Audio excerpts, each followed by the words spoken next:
बिस्मिल्लाहिर्रहमानिर्रहीम। अस्सलाम वालेकुम। Welcome to our channel cooking with chef Nasreen. आज हम शेयर कर रहे हैं एक सिंपल और इफ़ेक्टिव विंटर रेमेडी जो ख़ास तौर पर कफ़ के लिए है। इसके लिए हम लेंगे 1 चम्मच हाश और उसमें हम 10 चम्मच कोकोनट मिल्क ऐड करेंगे।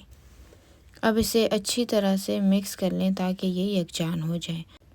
अब हम इसमें 1 खाने का चम्मच हनी ऐड करेंगे और उसे भी अच्छी तरह से मिक्स कर लेंगे। ये हमारा पेस्ट यहाँ पे तैयार हो चुका है।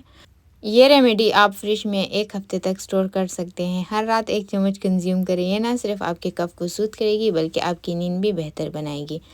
अगर आपको ये रेसिपी पसंद आई हो तो प्लीज़ कमेंट्स में ज़रूर बताइएगा। अल्लाह हाफिज़।